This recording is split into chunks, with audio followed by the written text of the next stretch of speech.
Are you not sure about what you can or cannot write off legally? If so, this video is for you. My name is Carl Sears. I'm an Inwood agent licensed by the IRS to practice taxes in all 50 states. My goal is to help my client pay as little as possible in taxes, and I'm hoping to do the same for you. Let me give you some quick background how this came about. Earlier this year, I was working with one of my virtual clients and they ended up owing taxes. As usual, I like to do a review with my client to make sure everything is accounted for before submitting the taxes. And upon doing the review, I let them know, hey, here's how much you owe. The client was like, hey man, I had a tough year. Is there anything that I could possibly do to help lower or mitigate my tax bill? To be honest, I was already dreading and anticipating that question because I had already seen there was only one opportunity on their taxes for them to help lower the tax bill, and that's because they had a 1099 from OnlyFans. Naturally, that was a bit of an uncomfortable conversation for me to have.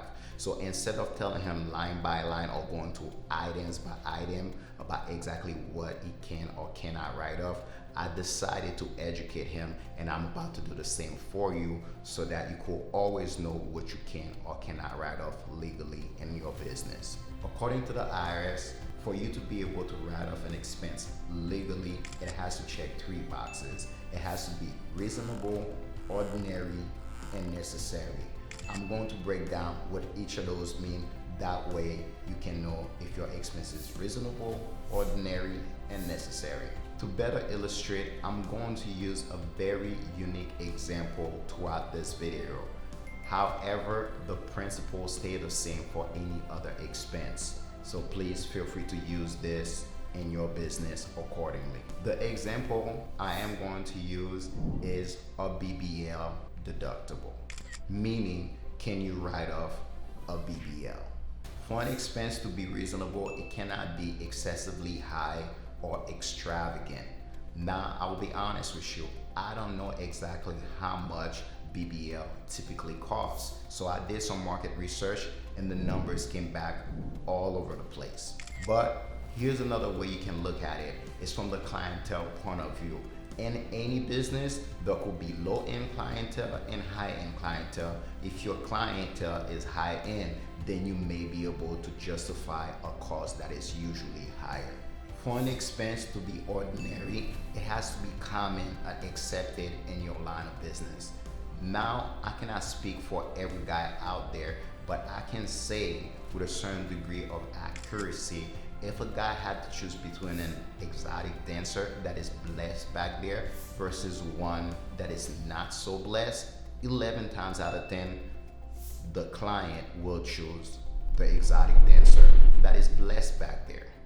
For that reason, I will say that the BBL is absolutely ordinary. And to be fair, not only it is common and accepted, I actually believe it is expected. Now, let's go ahead and segue into the last box we need to check, which is it necessary? For an expense to be necessary, it has to be helpful and appropriate for that type of business. However, that doesn't mean that the expense need to be indispensable to the business. A good way to look at this is advertising. Any business out there can get by without advertising.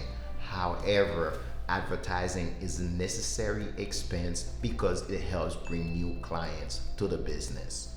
By the same token, BBL attracts new client, therefore BBL are necessary.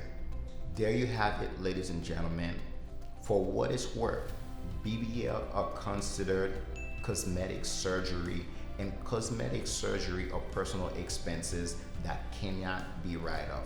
However, as you just saw, for a business, I just illustrate how you can go ahead and write off a BBL.